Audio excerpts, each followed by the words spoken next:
Again I am here with new video. और जैसे कि आपने पहले वीडियो जो देखी होगी उसमें मैंने आई थिंक 2019 का ही क्वेश्चन पेपर सॉल्व करवाया था आपको, और मैंने साथ ही साथ जो भी आंसर्स वगैरह सारे बताए थे, ठीक है। बट वो दिसंबर का था, और अभी जो हम डिस्कस करने वाले हैं वो ये जून 2019 का है। तो गाइज़ मैंने जितने भी पास्ट पेपर जो भी हो रखे हैं अभी तक, सारे पास्ट पेपर्स लेकर आई हूँ मैं, और वन बाय वन ऐसे ही चलते जा रही है हमारी सीरीज़, जिसमें कि आपको जितने भी क्वेश्चन पेपर है मैं क्वेश्चन पेपर में क्वेश्चन पढ़ के बताती हूँ, साथ ही साथ मैं उसका आपको आंसर भी बताती हूँ। And these are the answers which will be repeated again and again, not the answer, these are the questions which will be repeated again and again. तो यही वाले क्वेश्चंस हैं जो कि सुपर इंपॉर्टेंट क्वेश्चंस हैं। एंड अगर आपने कुछ भी नहीं पढ़ा है, बिल्कुल आपको कुछ नॉलेज ही नहीं है, so don't worry about it, just keep continue with me, okay. आपने जो भी मैंने जो भी वीडियोस अपलोड करी हुई है अपने चैनल पे, सारी वीडियोस देख लीजिए BCOE 108 की, ठीक है। और उसके बाद जो भी मैं आपको ये सीरीज़ फॉलो करवा रही हूँ, जितने भी पास ईयर क्वेश्चन पेपर मैं लेकर आ रही हूँ, ये सारी कंप्लीटली वीडियो देखो अच्छे से, और मेक श्योर कि आप बहुत अच्छे मार्क्स लेकर आएंगे। और वन मोर थिंग, मेरे को किसी ने कमेंट में बोला था कि मैं आपको नोट्स प्रोवाइड कर दूं। Guys I haven't made any notes, I don't have any notes, मेरे पास कोई नोट्स नहीं है और ना मैंने बनाए हैं। अगर मैं अभी बनाती हूँ तो मुझे बहुत टाइम लग जाएगा, और आपके पेपर आई थिंक अभी आने वाला है, I think, I don't know कि कब है, बट हाँ इतना पता है कि हाँ बस है ही अभी एक आध दिन में, आई डोंट नो, तो आने वाला है। तो इसी वजह से अगर मैं नोट्स बनाने लगूँगी तो मुझे काफ़ी टाइम लगेगा। So what I am doing now, I will just go through the question first, then I give you the answer. मैं उसका आंसर बताऊंगी। अगर आई मीन आपको इंपॉर्टेंट लगता है और आपको वो नहीं आता है तो आप साथ के साथ उसको लिखते चलो, या फिर वीडियो को पॉज करते करते लिखते चलो, ठीक है। So it will be better, because I will if I will write so it will take a lot of time, okay.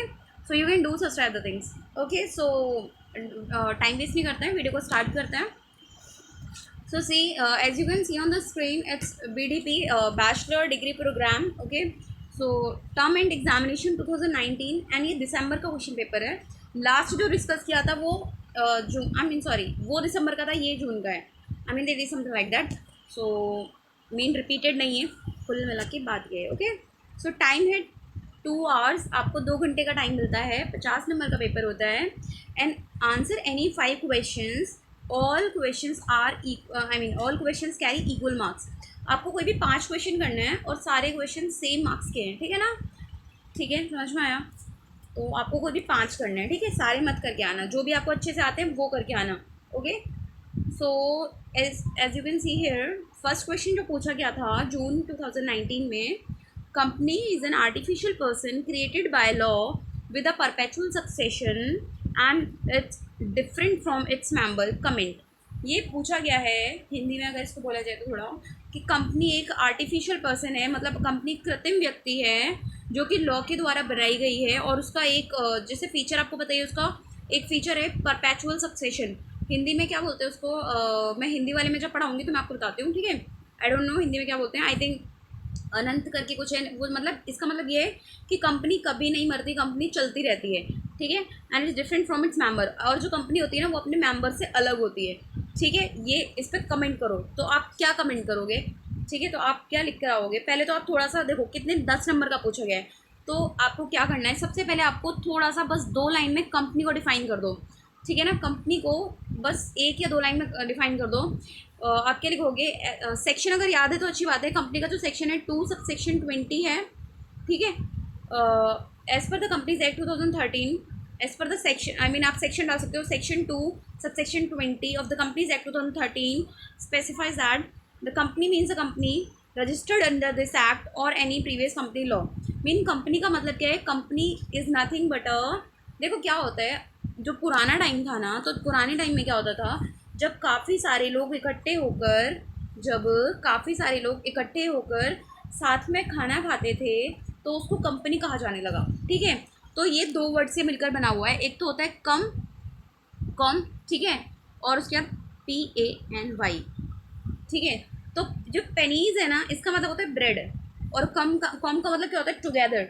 मतलब जब पहले लोग टाइम पर, पहले पिछले ज़माने में कॉम मतलब टुगेदर और पेनीज माने ब्रेड, जब साथ में ब्रेड मतलब रोटी खाते थे बैठकर, तो उसको कंपनी कहा जाने लगा, ठीक है। बट अभी क्या है, इसमें आपको क्या लिखना है, एज पर section 2 sub section 20, section 2 sub section 20 के हिसाब से, और कंपनीज एक्ट 2013 है उसके हिसाब से, कंपनी मतलब एक वो कंपनी है जिसने खुद को रजिस्टर्ड करवाया हुआ है as a companies act, full मिला के बात ये है कि जब 3 4 5 6 लोग मिलकर कुछ भी कंपनी बनाते हैं, कंपनी स्टार्ट करते हैं, और उन्होंने खुद को रजिस्टर्ड किस में करवाया हुआ है, कंपनीज एक्ट 2013 के थ्रू, या फिर पहले जो कंपनीज एक्ट 1956 था उसके थ्रू, या फिर और भी जो प्रीवियस कंपनीज एक्ट जो भी थे उनके थ्रू अगर खुद को रजिस्टर्ड करवाया हुआ है तो उसको क्या कहेंगे, हम कंपनी कहेंगे। ठीक है, तो आप इसको एक लाइन में अपनी लैंग्वेज में जैसे आपको आता है वैसे डिफाइन कर दोगे।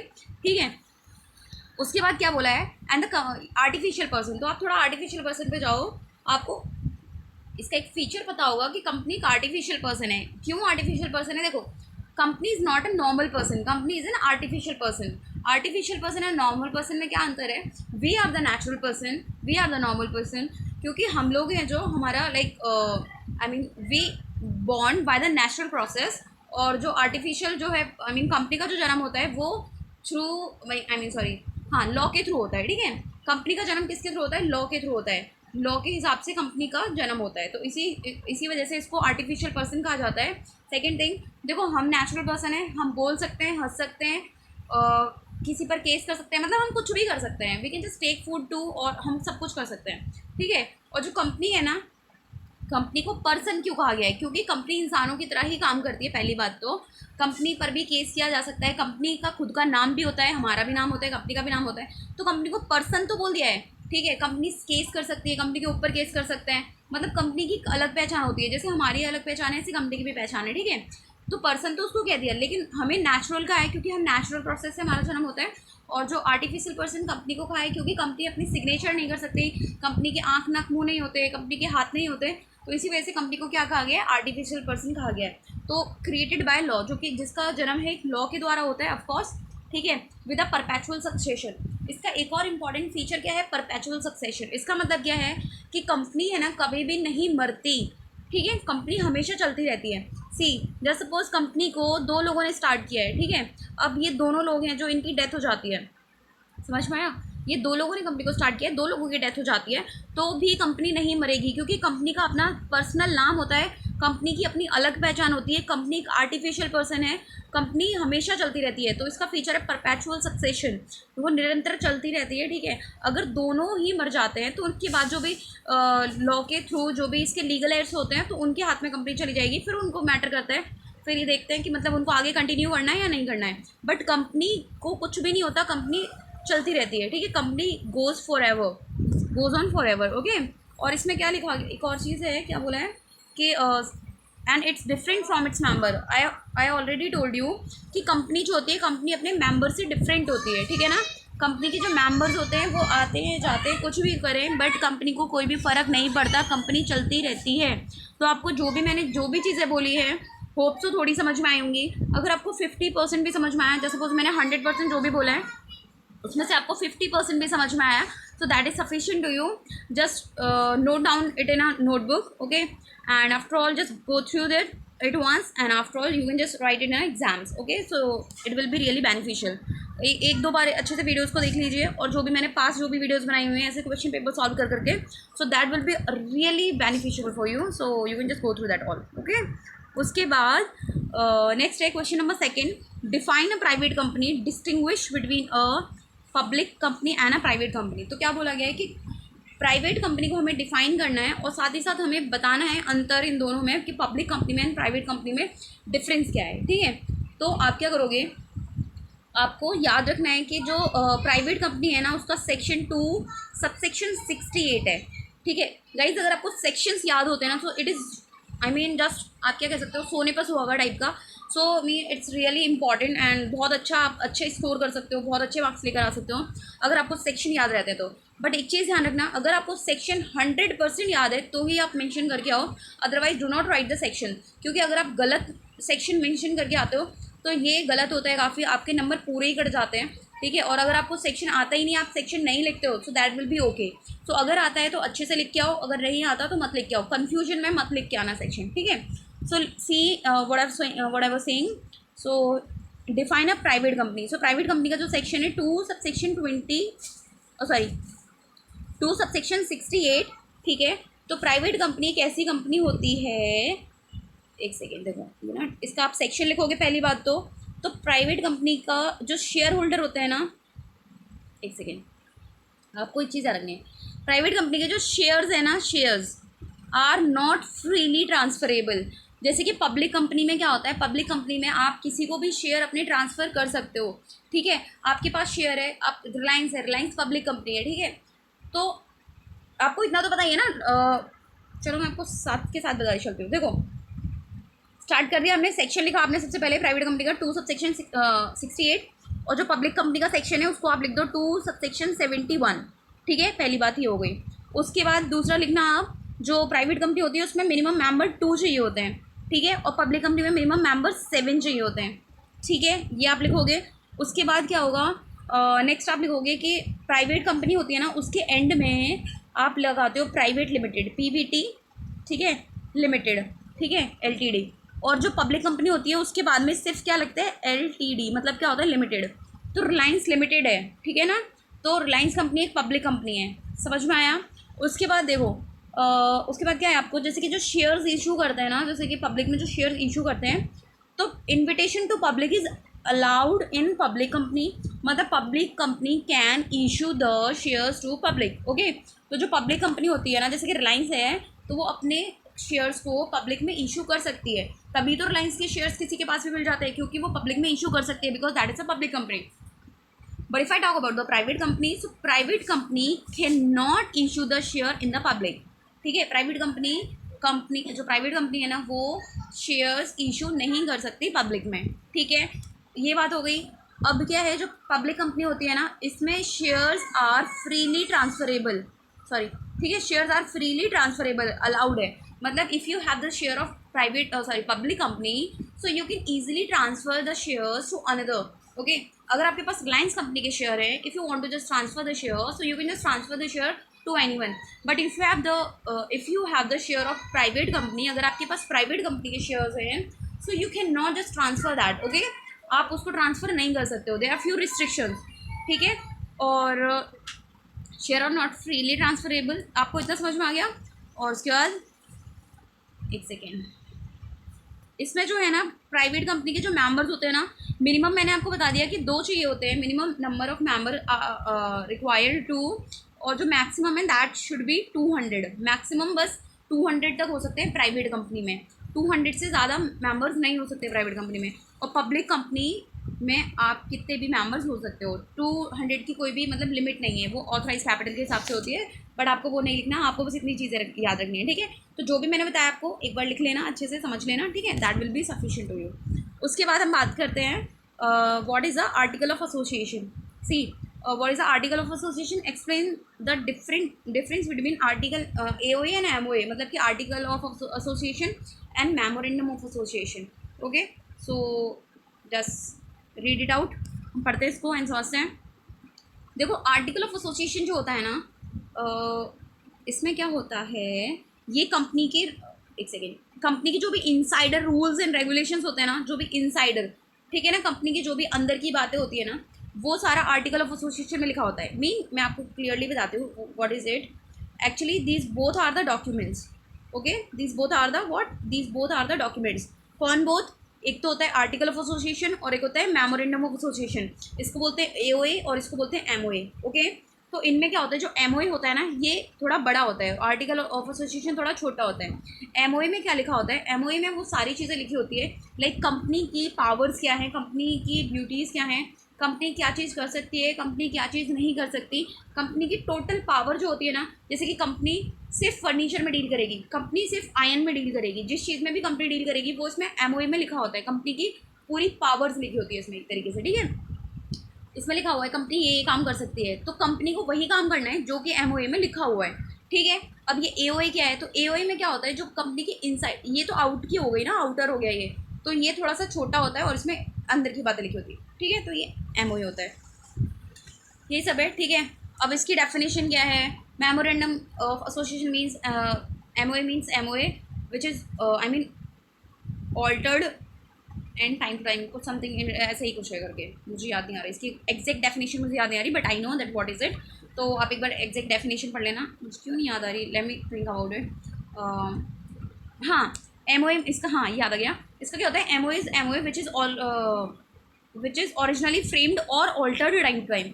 MOA वो चीज़ है जो कि जो भी पहले जो बना है ओरिजिनली फ्रेम्ड, जो कि पहले जो भी बना वो, और या फिर जो भी उसमें बदलाव हुए ऑल्टर्ड टाइम टू टाइम, तो वो उसको एमओए कहते हैं। और आर्टिकल ऑफ एसोसिएशन की भी सेम ऐसी है कि AOA mean AOA which is originally framed और altered time to time.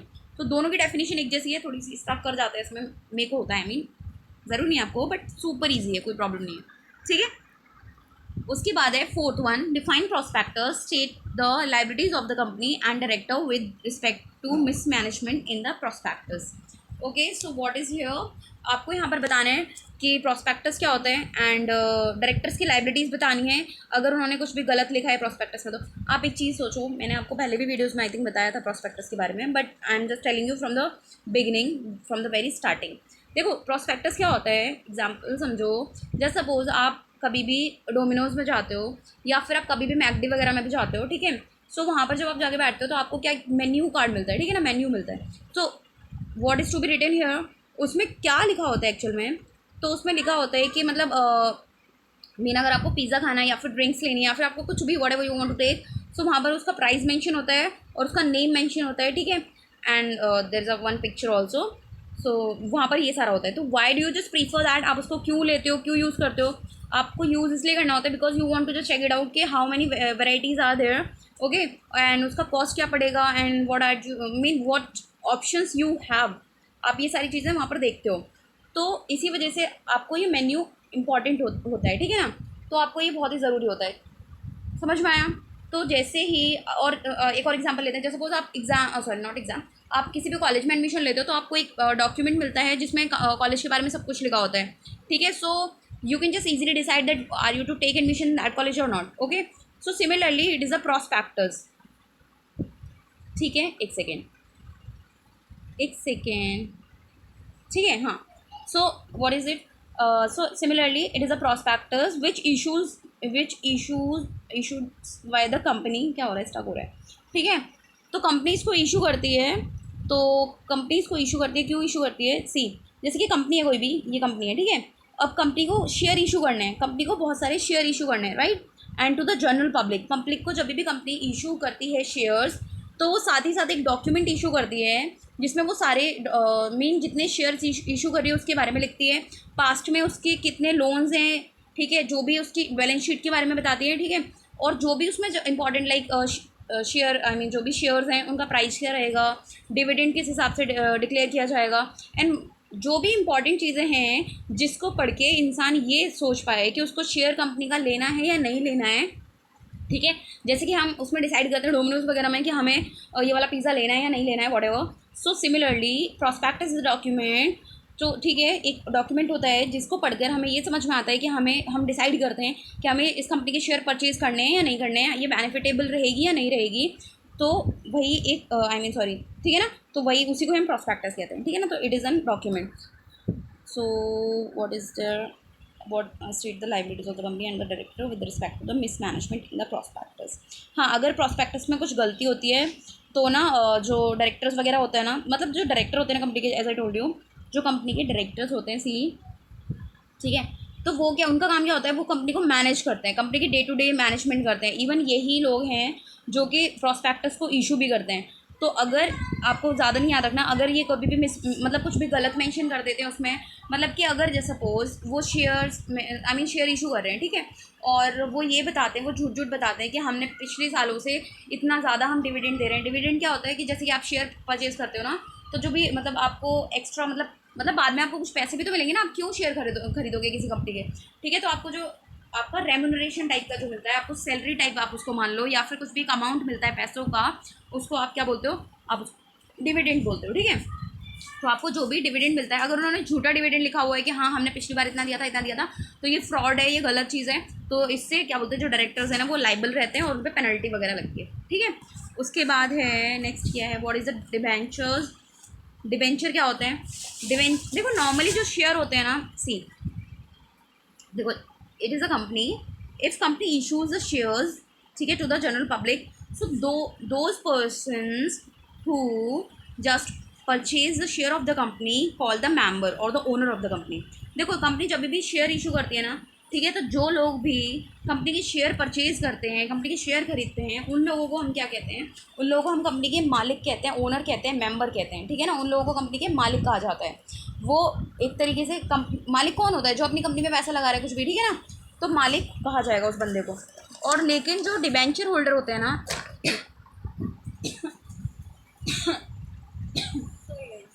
Sorry, ठीक है, लेकिन जो डिबेंचर होल्डर होते हैं they are not a owner of the company. उन्हें ओनर नहीं कहा जाता, वो एक तरीके से कंपनी के क्रेडिटर्स होते हैं, ठीक है ना। एक सेकेंड, ठीक है ना। तो मतलब कंपनी को उन्हें ना पैसा देना होता है। जैसे कि हम कंपनी से मेन एक तरीके से ये मान लो कि कंपनी ने लोन ले रखा है इन सब लोगों से, ठीक है ना। तो कंपनी ने एक तरीके से लोन ले रखा है, कंपनी की लाइबिलिटीज़ हैं जो कंपनी को देनी ही देनी है। अगर कभी भी जैसे कि कंपनी ने शेयर इशू करें और अगर फ़ायदा नहीं होता है, ठीक है, कंपनी में फ़ायदा नहीं हुआ, तो ज़रूरी नहीं है कि डिविडेंड डिक्लेयर किया जाए उसके मेंबर्स को, मतलब ओनर को पैसा मिले ही, ऐसा ज़रूरी नहीं है। सी, जैसे कि आप ओनर हो, आपने कंपनी आपने कंपनी खोली है, कुछ भी खोली है, ठीक है। समझना बात को, थोड़ा सा मैं समझाती हूँ। सी, जैसे suppose you have open a shop, company को छोड़ो, आपने एक शॉप ओपन करी है, ठीक है। अब शॉप में क्या है, एक तो आप हो जो कि आप ऑलरेडी ओनर हो, और दो लोग और काम कर रहे हैं वहाँ पे, ठीक है। अगर जो भी प्रॉफिट हुआ है या नहीं हुआ है, आपको इन दोनों को तो देना ही पड़ेगा ना। समझ में आया? आपका फ़ायदा तो तब होगा ना जब आपको सच में ही प्रॉफिट हुआ है, तो आपको फ़ायदा होगा। तो सिमिलरली जो कंपनी में शेयर खरीदते हैं वो ओनर हो जाते हैं। तो अगर कंपनी में प्रॉफिट हुआ है या नहीं हुआ है, या फिर प्रॉफिट हुआ भी है तो भी हम डिस्ट्रीब्यूट नहीं करना चाहते, सेविंग्स करना चाहते हैं, तो ज़रूरी नहीं है कि मतलब जो शेयर होल्डर है उनको पैसा देना ही देना पड़ेगा। लेकिन जो डिवेंचर होल्डर्स होते हैं ना, ये एक तरीके से हमारी लाइबिलिटी हो जाती है, हमें पक्का इनको देना ही देना है, ठीक है, और फिक्स्ड अमाउंट देना होता है। डिवेंचर होल्डर्स वो होते हैं जिन्हें एक फिक्स्ड अमाउंट देना होता है, और इनके काइंड्स लिखने हैं आपको, तो नॉर्मली लिख देना। कन्वर्टेबल होते हैं, नॉन कन्वर्टेबल होते हैं। कन्वर्टेबल नॉन कन्वर्टेबल क्या होता है कि कुछ डिबेंचर्स ऐसे होते हैं जो कि मतलब कन्वर्टेबल होते हैं। सी, जैसे कि उसमें ये लिखा होता है कि हाँ स्पेसिफिक पीरियड के बाद, मतलब इसे मतलब जैसे कुछ 5 साल के बाद आपके जो डिबेंचर्स हैं ना, अभी तो ये डिबेंचर हैं, लेकिन बाद में क्या होगा, ये आपको मतलब इक्विटी शेयर में कन्वर्ट कर दिए जाएंगे। मतलब आप भी कंपनी के ओनर हो जाओगे और आपको कंपनी के शेयर्स दे दिए जाएंगे, ठीक है। That is a convertible. Non convertible क्या होगा कि नॉन कन्वर्टेबल में ये होता है कि मतलब उनके शेयर्स है ना, वो सॉरी, जो डिबेंचर है वो डिबेंचर ही रहेंगे, वो शेयर में कन्वर्ट नहीं होंगे, ठीक है। उसके बाद होता है रिडीमेबल और इरिडीमेबल। तो रिडीमेबल क्या होते हैं कि वो एक स्पेसिफिक टाइम के बाद रिडीम हो जाएंगे, ठीक है। मतलब कि उनको मतलब कि उनका कैपिटल अमाउंट, जो भी कैपिटल उन्होंने स्टार्टिंग में दिया था, वो उनको रिफंड कर दिया जाएगा। तो ये रिडीमेबल, नॉन रिडीमेबल, इरिडीमेबल बोलते हैं, सॉरी, और कन्वर्टेबल, नॉन कन्वर्टेबल, ठीक है। ये सारी चीज़ें होती हैं which you are to be remember. Just a minute, मुझे 1 सेकंड का टाइम दो, ठीक है, 1 सेकंड। सी, हाँ तो हाँ ठीक है, हमने ये पढ़ लिया। उसके बाद क्या करना है हमें? गाइस, मैं ये देख रही थी कितना लॉन्ग हो रहा है ये वीडियो, काफ़ी लंबा जा रहा है, तो मैं इसको अब बहुत सुपर हिट तरीके से स्पीड में लेके जाती हूँ, ठीक है। तो ये अभी उसके बाद क्या बात करते हैं, what is the four feature of the share. तो फोर फीचर क्या है आपको पता ही होगा। देखो, जब भी कोई भी जैसे कि कंपनी शेयर इशू करती है, और कंपनी हमेशा कभी भी एक साथ पैसे नहीं मंगाती। कभी ऐसा होता है कि एक साथ पैसे नहीं मंगाए। सी, एग्जाम्पल के थ्रू जल्दी से समझते हैं। 10 रुपये का शेयर है, ठीक है, और कंपनी ने इशू किया हुआ है इस पर्सन को, लेकिन कंपनी ने इसको कुछ टुकड़ों में मंगाया है। आपने पढ़ाई होगा थोड़ा बहुत तो जैसे कि कुछ भी टुकड़ों में मंगाया है, 2 2 4 हो गए, 6 7 8 9 10, ठीक है। तो इतने इतने इतने टुकड़ों में मंगाया है जैसे कि, ठीक है। उसके बाद क्या है, उसने फर्स्ट कॉल दे दी किसी बंदे ने, सेकंड कॉल दे दी, ठीक है, लेकिन यहाँ पर आके वो अटक गया है, उससे वो पैसे नहीं दे रहा है, ठीक है। उसको फाइनली उसको बोला भी गया है कि आप अपने जो जितने का भी शेयर है वो पैसे दे दो, but he is not just giving the money. तो उस टाइम पे क्या करेगी कंपनी, उसको वार्निंग देगी, इतने टाइम तक दे दो, नहीं दिया उसने, मतलब कुल मिला के पैसे नहीं दिए उसने, तो कंपनी क्या करती है, उसके शेयर को फोरफीचर कर लेती है, मतलब फोरफीट कर लेती है, मतलब कि जब्त कर लेती है। उसने अभी तक ये जो पैसे उसने दे भी रखे हैं ना, तो इसका भी मतलब उसको तो घाटा हो गया ना, ठीक है। उसने जो भी पैसे दे रखे थे, बट उसको पूरा मतलब वो एक तरीके से भूल जाए, कुछ भी उसको नहीं मिलने वाला, उसको कोई बेनिफिट नहीं मिलने वाला, उसका शेयर उससे छीन लिया जाएगा। So it is a four feature, और कुछ भी नहीं है, ठीक है, ये ध्यान रखना है। और उसके बाद है, ये तो सुपर इंपॉर्टेंट क्वेश्चन है, सॉरी मैं आपको इंपॉर्टेंट बताना भूल गई, अभी मैं एक बार रिपीट करूँगी तो मैं बता दूँगी आपको, ठीक है। तो यहाँ पर क्या है ना, who is the director of the company, it's super important. और गाइस, जो डायरेक्टर वाला चैप्टर है, it's just amazing important chapter है वो, उसमें से क्वेश्चन पूछा ही जाता है। तो क्या बोला गया है, who is the director of the company. तो यहाँ पर पूछा गया है कि डायरेक्टर कौन होता है, तो डायरेक्टर कोई नहीं होता है कि इंसान होता है, नॉर्मली इंसान होता है, ठीक है। और मेन इसका काम क्या होता है, इसका काम होता है मैनेजमेंट करना, कंपनी के जो भी डे टू डे अफेयर्स होते हैं उनको मैनेज करना। मैंने आपको पहले भी वीडियोस में बता रखा है डायरेक्टर के बारे में बहुत ही डिटेल में, तो मैं यहाँ पर नहीं बताऊँगी आपको, आप प्रीवियस वीडियो जाके देखिए, आपको समझ में आ जाएगा डायरेक्टर क्या है। ठीक है, डायरेक्टर एक पर्सन होता है जो कि डे टू डे अफेयर्स को मैनेज करता है, और इसके पास एक दिन नंबर होना मैंडेटरी है। ठीक है, डिन जो कि होता है डायरेक्टर आइडेंटिफिकेशन नंबर, सॉरी, जैसे कि हमारे पास अपना आधार कार्ड नंबर होता है, हमारी आधार कार्ड से हमारी पहचान होती है, सिमिलरली जो डायरेक्टर होता है उसकी पहचान उसके डिन नंबर से होती है।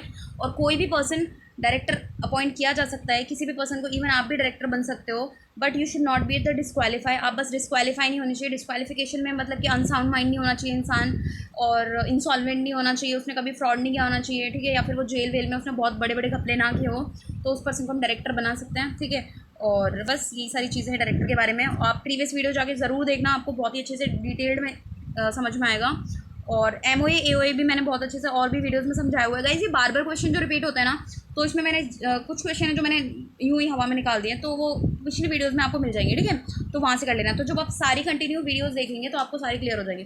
उसके बाद है what are the kinds of the meeting of the company, explain the requisites of a valid meeting. ठीक है, तो मतलब इसमें ये भी आई थिंक मैंने क्वेश्चन करवाया हुआ है आपको।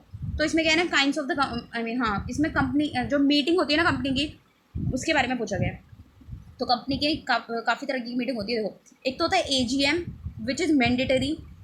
ठीक है, AGM एक मीटिंग होती है जो कि कंपनी के साल में एक बार होती ही होती है।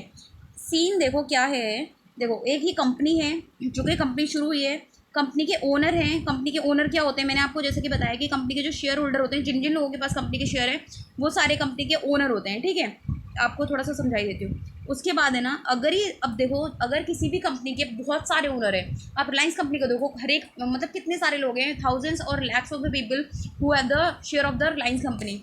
तो अगर उनके पास इतने सारे लोगों के पास शेयर हैं कंपनी के, तो वो सारे ओनर हो गए, मतलब कंपनी के मालिक हो गए। अब जो मालिक हो गए तो वो तो बोलेंगे कि नहीं, कंपनी में इस तरीके से काम करो, इस तरीके से काम करो। तो गाइज ऐसा नहीं हो सकता ना, इतने सारे ओनर हो गए तो आप अपनी अपनी चलाओगे, तो इस तरीके से कंपनी कभी नहीं चल सकती, इवन डूब जाएगी। तो इसीलिए सारे लोग मिलकर कुछ लोगों को अपॉइंट करते हैं जिनको हम डायरेक्टर कहते हैं। तो डायरेक्टर्स कुछ गिने चुने लोग होते हैं जिनको कुछ स्पेशल नॉलेज होती है। ठीक है, जिनको कंपनी चलाना आता है, इनको डे टू डे मैनेजमेंट करना आता है अच्छी तरीके से। ठीक है, तो ये रेगुलर काम करते रहते हैं, इनसे कोई कुछ नहीं पूछता, इनके पास पावर्स भी होती है, ये अपने रोज़ के रोज़ काम करते रहते हैं। ठीक है, अब क्या होता है, फिर अगर आप खुद से सोचो, अगर इनको फ्री छोड़ दिया जाएगा, इनको सारी पावर्स दे दी जाएगी, इनको सब कुछ दे दिया जाएगा, तो ये खुद को ओनर समझ लेंगे और खुद को अपनी तरीके से काम करेंगे। ठीक है, तो इसीलिए साल में एक बार मीटिंग होना मैंडेटरी होती है। तो साल में एक बार मीटिंग होती है जिसको एनुअल जनरल मीटिंग कहते हैं। तो एनुअल जनरल मीटिंग में क्या होता है, इन डायरेक्टर्स को रिटायर भी किया जाता है। इसमें रिटायरमेंट बाय रोटेशन होता है। ठीक है, मतलब कि डायरेक्टर कभी भी ना, मतलब बार बार, मतलब उसको रिटायर किया जाता है, और बेशक फिर उसको रीअपॉइंट कर सकते हैं। ठीक है ना, जिससे कि मतलब उसको ये ना लगे कि हाँ मेरे घर का ही राज है, ऐसा नहीं चलना, उसको अपने अच्छे से काम करना है, उसको फिर मतलब रिटायर कर सकते हैं। और रीअपॉइंट तभी होगा वो, क्योंकि एक बार रिटायर कर दिया, अगर वो अच्छा काम कर रहा होगा तो उसको रीअपॉइंट किया जाएगा। हाँ, तो कुल मिला के मैं मीटिंग की बात कर रही थी, जनरल मीटिंग की। तो AGM होती है जो कि साल में एक बार ही होती है, एनुअल नाम से पता चल रहा होगा। ठीक है, साल में एक बार होगी, और इसमें डायरेक्टर जो होंगे ना, अपना उन्होंने जो भी डॉक्यूमेंट्स वगैरह, मीन जो भी पूरे साल का जो भी लेखा जोखा जो भी उन्होंने काम किया है ना, वो सारा किसको दिखाएंगे, मेंबर्स को दिखाएंगे कि हमने ये वाला ये काम किया है, तो ऑब्वियसली उन्हें दिखाना पड़ेगा ना। तो ये AGM होती है। ठीक है, और AGM का नोटिस के बारे में भी आपको थोड़ा सा बता देती हूँ। जो नोटिस होता है ना, वो 21 क्लियर डेज पहले जाता है। जब AGM को बुलाया जाता है, एनुअल जनरल मीटिंग, तो 21 दिन पहले नोटिस आना चाहिए जितने लोगों को बुलाया है मीटिंग में। ठीक है, तो ये जो 21 दिन पहले मतलब क्या है कि जब भी वो जो डायरेक्टर्स है ना, वो नोटिस इशू करते हैं। ठीक है, तो नोटिस किस किस को मिलेगा, जो लोग भी मीटिंग में आना चाहते हैं नहीं, मतलब लाइक वो मेंबर्स है तो उनका तो आना मैंडेटरी है ना मीटिंग्स में। तो जिन लोगों का भी लाइक क्रेडिटर्स एंड ऑल, तो जिन लोगों का भी इंपॉर्टेंट है, उन सभी लोगों को नोटिस दिया जाता है। क्लियर 21 डेज़ का मतलब क्या है कि जिस दिन आप नोटिस को सेंड करोगे उस दिन का डे आपको इंक्लूड नहीं करना है, और जिस दिन जिस दिन मीटिंग होगी उस दिन का भी डे इंक्लूड नहीं करना है। और मैंने प्रीवियस में भी बता दिया था कि जो मीटिंग का टाइम होता है, एनुअल जनरल मीटिंग का जो टाइम होता है ना, वो 9 to 6 होता है। ठीक है, 9 to 6। अब ये स्टार्टिंग टाइम है, मतलब 9 बजे मीटिंग शुरू होती है, 6 बजे खत्म होती है, there is no issue, that will be fine. अगर मीटिंग 6 बजे शुरू होती है शाम के और रात तक चलती है तो भी कोई प्रॉब्लम नहीं है। तो ये स्टार्टिंग टाइम है, एंडिंग टाइम नहीं है, इतना ध्यान रखना। ठीक है ना, तो मीटिंग को 6 बजे तक, मतलब 6 बजे तक, 9 से 6 कभी भी आप शुरू कर सकते हो, एंडिंग टाइम नहीं दिया हुआ है। अब बात करते हैं कि किस दिन हो सकती है मीटिंग। तो नेशनल हॉलीडे को छोड़कर, जो एनुअल जनरल मीटिंग होती है वो नेशनल हॉलीडे को छोड़कर किसी भी दिन हो सकती है। नेशनल हॉलीडे सिर्फ 3 है, एक 15 अगस्त, 26 जनवरी और 2 अक्टूबर। ठीक है, ये याद रखना है। और क्या था, हाँ, और हाँ, इसका जो मेन वेन्यू है एक तरीके से जहाँ पर मीटिंग होनी है, जहाँ पर कंपनी का आरओसी होता है ना, आरओसी एक रजिस्टर्ड ऑफिस होता है जहाँ पर हमारी कंपनी रजिस्टर्ड होती है। ठीक है, तो आरओसी जो भी है कंपनी का, उसी वाले स्टेट में आपको करनी है। जैसे सपोज आपका आरओसी दिल्ली में है, so you have to do the you have to conduct the meeting ना, नॉट आरओसी, आप आरओसी में भी कर सकते हो और आरओसी के मेन सेम स्टेट में कर सकते हो। ठीक है, सो इट इज़ दैट, आपको यही सारी चीज़ें याद रखनी है। उसके बाद शॉर्ट में पढ़ाती हूँ आपको थोड़ा। राइट शॉर्ट नोट, आपको यहाँ पे शॉर्ट नोट लिखने हैं। तो प्रॉक्सी सबसे बहुत अच्छा लगता है, ये इंपॉर्टेंट भी है। ठीक है, प्रॉक्सी क्या होता है, तो देखो जैसे कि मैंने आपको बताया, जो जनरल मीटिंग होती है ना, अभी हमने जनरल मीटिंग की बात करी। इसी अभी एक चीज़ और रह गई, मैंने काइंड्स ऑफ द मीटिंग में ये नहीं बताया। एक तो मैंने एजीएम बता देना है आपको एजीएम बताना है, और एक होती है ईजीएम। ठीक है ना, तो एजीएम होती है एनुअल जनरल मीटिंग, ईजीएम होती है एक्स्ट्रा ऑर्डिनरी जनरल मीटिंग। तो सी इसमें क्या होता है, एजीएम तो साल में एक बार ही होगी। ठीक है, अब लेकिन ईजीएम क्या होती है, ईजीएम साल में कितनी भी बार हो सकती है। अब आप एक चीज़ सोचो, कोई भी इंपॉर्टेंट चीज़ में, देखो साल में एक बार होती है एजीएम, समझ में आया। लेकिन अगर कोई भी इंपॉर्टेंट डिस्कशन है जिसके लिए आपको मीटिंग करनी पड़ेगी, मेंबर्स को बुलाना अनिवार्य है, आपको कुछ भी ऐसा इंपॉर्टेंट काम करना है जिसमें मेंबर्स को आना, मेंबर्स मतलब जो भी शेयर होल्डर है उनको बुलाना पड़ेगा, तो उसके लिए आप एजीएम थोड़ी ना, एजीएम का वेट नहीं कर सकते हो, तो आपको ईजीएम कंडक्ट करनी पड़ेगी, जिसको annual extra ordinary general meeting कहते हैं। ये कभी भी साल में कंडक्ट करी जा सकती है। ठीक है, तो ये जब भी कुछ भी इंपॉर्टेंट डिसीजन लेना होता है उसके लिए होती है। अब इसको जो डायरेक्टर्स होते हैं ना, वो मीटिंग अलग होती है। डायरेक्टर तो रोज अपनी मीटिंग कर सकते हैं, उनको तो छोड़ो, लेकिन ये भी मेंबर्स की मीटिंग होती है, ये भी मेंबर्स की मीटिंग होती है, इतना ध्यान रखना। दोनों ही मेंबर्स की मीटिंग होती है, एजीएम भी और ईजीएम भी। एजीएम जो होती है वो साल में एक बार होती है, ईजीएम साल में कितनी भी बार हो सकती है। अगर कोई भी इंपॉर्टेंट काम है, हम उसके लिए एजीएम का वेट नहीं कर सकते, इसीलिए हमें ईजीएम को कंडक्ट करवाना होता है। ठीक है, बहुत है, इतना सफिशिएंट है। उसके बाद है प्रॉक्सी। तो जैसे कि मैंने आपको बताया कि जो भी कंपनी के मेंबर्स होते हैं ना, मतलब जो भी कंपनी के शेयर होल्डर्स होते हैं, उन्हें कंपनी में आना होता है और मीटिंग अटेंड करनी होती है। बट जैसे सपोज अगर कोई भी ऐसा मेंबर है जो कि मीटिंग में को अटेंड नहीं कर सकता, तो अगर वो बंदा मीटिंग अटेंड नहीं कर सकता because he is out of station और एनीथिंग एल्स, अगर उसके पास कुछ भी काम है, so he can appoint a person, वो एक पर्सन को अपॉइंट कर सकता है जिसको हम प्रॉक्सी बोलते हैं। ठीक है, इस पर्सन को क्या करना होता है, 48 घंटे पहले एक फॉर्म सबमिट करना होता है कंपनी में। ठीक है, 48 घंटे पहले इसको एक फॉर्म सबमिट करना होता है कंपनी में, जिसको आप फॉर्म को भी प्रॉक्सी बोलते हो। फॉर्म को भी क्या बोलते हो, जो फॉर्म है, फॉर्म का जो नाम होता है उसको भी प्रॉक्सी बोलते हो, और जो इंसान होता है उसको भी प्रॉक्सी कहते हैं। ठीक है ना, तो प्रॉक्सी इज अ पर्सन जो कि जो मेंबर होता है ना कंपनी का, उसको रिप्रेजेंट करता है। ठीक है ना, उसके लिए अपॉइंट किया जाता है, और ये 48 घंटे पहले फॉर्म सबमिट कर देता है कि उनकी जगह पर मैं आ रहा हूँ। ठीक है ना, इस टाइप का। और अगर नेचुरल जो कंपनी का ओनर है ना, रियल वाला, अगर एट द टाइम, मतलब जो भी रिक्वायर्ड टाइम है, जब भी मीटिंग के टाइम पे अगर वही पहुंच जाता है और प्रॉक्सी भी पहुंच जाता है, तो उस बंदे को प्रॉक्सी को हटा दिया जाएगा और उसकी वैलिड माना जाएगा। ठीक है ना, ये चीज़ है। और एक जो प्रॉक्सी होता है ना, वो मैक्सिमम 50 लोगों का सेम टाइम पर प्रॉक्सी बन सकता है। सी जस्ट सपोज आप हो एक मेंबर, ऐसे करके काफ़ी सारे मेंबर्स हैं। ठीक है, तो आपने एक बंदे को, जैसे कि इस बंदे ने एक बंदे को प्रॉक्सी अपॉइंट किया क्योंकि he is not going to attend the meeting. इन्होंने पूछा कि आपने किसी बंदे, आप जा रहे हो, उन्होंने बोला नहीं, I am busy, I am not going, so I have just appointed a proxy. तो उसने बोला ठीक है, मैं भी उसी को अपना एज अ प्रॉक्सी बना के भेज देता हूँ। तो ऐसे ऐसे करके 50 लोग करके एक बंदे को प्रॉक्सी बना के भेज सकते हैं, कोई प्रॉब्लम नहीं है। बट अगर इस बंदे ने जो शेयर खरीदा हुआ है, एक पर्सन ने जो शेयर खरीदा हुआ है, वो 10% तक का उसका वोटिंग राइट है, तो फिर वो एक ही बंदे का प्रॉक्सी बन के जाएगा। मतलब कुल मिला के बोला जाए तो वैसे 50 देखा जाएगा, और अगर नॉर्मल अगर एक बंदे के पास ही 10% वोटिंग राइट थे और उसने एक प्रॉक्सी को अपॉइंट कर दिया, तो उसके बाद वो दूसरे बंदे का प्रॉक्सी नहीं बन सकता है। ठीक है, इतना सफिशिएंट है। तो प्रॉक्सी एक ऐसा पर्सन है जो कि रिप्रेजेंटेटिव टाइप का काम करता है। ठीक है, वो दूसरे बंदे को रिप्रेजेंट करता है। उसके बाद है कंपनी सेक्रेटरी। मैंने पिछली वीडियो में भी बताया था, company secretary is a person, जैसे कि हमारा मतलब कंपनी होती है, कंपनी ऑब्वियसली बड़ी होती है, तो उसमें रोज़ ही हमें डे टू डे मैनेजमेंट करनी होती है, बहुत सारी चीज़ें करनी होती है, बहुत सारे एक्शंस लेने होते हैं। तो हमारे कुछ ऐसे तरीके हो सकते हैं जहाँ पर हमसे कुछ गलती हो जाए। ठीक है, लॉ का वायोलेशन हो जाए।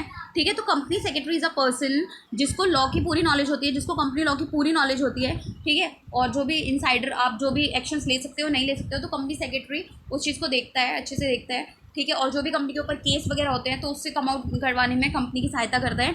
जैसे कि कंपनी के ऊपर कोई भी केस हो जाता है, कोई भी दूसरी कंपनी के ऊपर केस कर देती है, तो वहाँ पर कंपनी सेक्रेटरी उसमें योगदान देता है और उसको मतलब एक तरीके से आप कह सकते हो ये it is like a advocate of the company, आप कह सकते हो इसको, ठीक है। तो इसको कंपनी के बारे में पूरी नॉलेज होती है और कंपनी को जैसे कंपनी जब बनती है, स्टार्ट होता है कंपनी का, तो उसमें जो सिग्नेचर वगैरह करने होते हैं, कंपनी की स्टार्टिंग में जो भी रिक्वायरमेंट्स होती है वो ये फुलफिल करता है। और जो भी लॉ कंप्लाइंसेस की बात होती है, लॉ फुलफिल हुआ है इस चीज़ में या नहीं हुआ है, तो उस जितनी भी चीज़ें हैं जहाँ पर लॉ को देखना होता है तो वो सारा काम कंपनी सेक्रेटरी करता है। और जो अंदर की लाइक स्टैट्यूटरी ऑडिट होती है, जो आंतरिक अंकेक्षण कहते हैं जिसको हिंदी में, वो भी कंपनी सेक्रेटरी के द्वारा ही किया जाता है। उसके बाद हम बात करते हैं ट्रांसमिशन ऑफ शेयर्स। तो transmission of share is nothing but just suppose आपके पास एक शेयर है, it is a share you have and this share is bought by the 2 person jointly. अगर ये शेयर है 2 पर्सन ने मिलकर खरीदा हुआ है, ठीक है, तो यहाँ पर जैसे सपोज जो जिसका पहले नाम मेंशन होता है ना, जिस बंदे का पहले नाम मेंशन होता है, सी जो भी लिखा हुआ है ना इसमें, जैसे कि लिखा हुआ है वॉट कुछ भी नाम ले लो, रवि ले लो जैसे सपोज, ठीक है, रवि लिखा हुआ है और यहाँ पर कुछ और भी XYZ कुछ भी नाम लिखा हुआ है, तो जो भी जिस बंदे का पहला नाम लिखा होता है ना, उस बंदे को कंपनी के सारे मतलब बेनिफिट मिलते हैं, ठीक है। कंपनी के रजिस्टर में भी इसी का नाम लिखा होता है और जो भी है ना, जैसे कि डिविडेंड वगैरह मिलता है वो इसको मिलता है, फिर बाद में वो मतलब डिस्ट्रीब्यूट कर लेते हैं। तो मतलब जो भी बेनिफिट्स होते हैं ना, वोटिंग राइट भी इसी को ही होता है। तो यहाँ पर क्या होता है, जो ट्रांसमिशन का मतलब क्या है, ये जो सेकंड वाला XYZ बंदा है, मतलब ये भी हकदार होता है, इसको सारे बेनिफिट तो इसको भी मिलते हैं लेकिन नाम से इसके मिलते हैं, ठीक है। तो मतलब कुल मिला के बात क्या है कि ट्रांसमिशन में क्या होता है, ये बस नाम एक्सचेंज करते हैं। ये रवि बोलेगा ठीक है मैं सेकंड नेम ले लेता हूँ और आप फर्स्ट पे आ जाओ, तो ट्रांसमिशन इज नथिंग बट जब whenever you just exchange your names, ठीक है, ये होता है। उसके बाद हम लास्ट पढ़ते हैं, फाइनली हमारा खत्म होने वाला है, that is the doctrine of ultra vires. तो डॉक्ट्रिन ऑफ अल्ट्रा वायर्स क्या है, as I told you, company का एक मेमोरेंडम ऑफ एसोसिएशन होता है जो कि एक डॉक्यूमेंट होता है जिसमें कंपनी के रूल्स एंड रेगुलेशंस लिखे होते हैं, जिसमें कि बताया होता है कि कंपनी किस चीज़ में डील कर सकती है, किस चीज़ में डील नहीं कर सकती है। फॉर इन एग्जाम्पल, जैसे कि कंपनी में लिखा हुआ है कि कंपनी सिर्फ फर्नीचर से डील कर सकती है, ठीक है। मेमोरेंडम में लिखा हुआ है कि कंपनी सिर्फ फर्नीचर से डील कर सकती है, बट इस सिचुएशन में अगर कंपनी आयरन से डील कर लेती है या फिर किसी कॉपर से डील कर लेती है, मतलब फर्नीचर का काम छोड़ के किसी और चीज़ में डील कर लेती है, which is not allowed, which is not return in a memorandum of association, so it is a beyond of the power, it is a beyond. तो कंपनी ने क्या किया, कंपनी ने अल्ट्रा वायर्स मतलब beyond the power of the company, जो भी company की power भी नहीं थी उसको हटके उससे एक्स्ट्रा चली गई, तो इसी को कहते हैं डॉक्ट्रिन ऑफ अल्ट्रा वायर्स, ठीक है। तो ये इनवैलिड है, ये फ्रॉड है, ये गलत चीज़ है, बिल्कुल ही गलत है, तो ये वैलिड नहीं है, ठीक है। अब मैं आपको इसमें जल्दी से फास्ट तरीके से ये बताती हूँ कि कौन सी सुपर इंपॉर्टेंट क्वेश्चन है which you are to remember always. First this, आपको कंपनी, एक जो कंपनी की डेफिनेशन और कंपनी के जो भी फीचर्स हैं वो आपको पक्का 100% याद करके जाने हैं। कैसे भी पूछ सकता है, आर्टिफिशियल पर्सन करके, परपेचुअल सक्सेशन करके, ये कंपनी और कंपनी के फीचर्स 100% पढ़ के जाना, पहली बात ये। उसके बाद है प्राइवेट और public company, it is also the important question, पूछा जा सकता है, कोई दिक्कत नहीं है, ठीक है। उसके बाद है what is article of association memorandum, ये 100% सुपर है। अब आप बोलोगे सारी सुपर इंपॉर्टेंट है, but what can I do, mean these are the important really. So MOA AOA these are the super super super important. और उसके बाद हम बात करते हैं प्रॉस्पेक्टस, ये भी बहुत बार पूछा जाता है, तो आप एटलीस्ट बस प्रॉस्पेक्टस पढ़ के चले जाना और थोड़ा सा उसके बारे में पढ़ लेना। मैंने ऑलरेडी आपको बताया हुआ है कि डॉक्यूमेंट होता है जो कि मेन्यू कार्ड की तरह होता है, ठीक है। उसके बाद क्या है, डिबेंचर्स। डिबेंचर्स ज़रूरी भी नहीं है कि पूछा जाए, बट शेयर या डिबेंचर के बारे में आता है, ठीक है।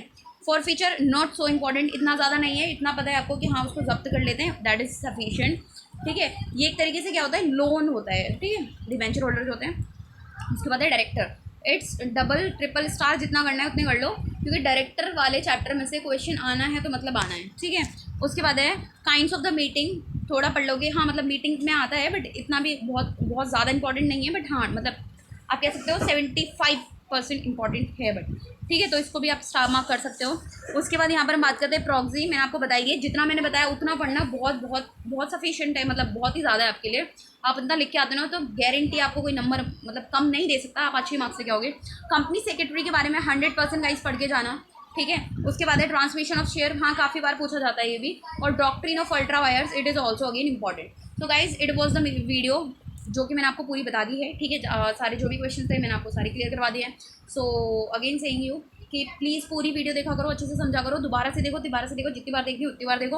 और गाइज अगर वीडियो अच्छा लगता है तो प्लीज़ लाइक कर दिया करो थोड़ा सा, जिससे कि मेरे को मोटिवेशन मिले। और अगर आपने चैनल अभी तक सब्सक्राइब नहीं किया तो प्लीज़ चैनल को सब्सक्राइब कर लें। और जितने भी मैंने प्रीवियस वीडियो डाले हुए हैं तो वो पढ़ के अगर आप देख के चले जाओगे ना तो गारंटी है you will just get a good marks, okay. So just keep it up and best of luck and bye bye.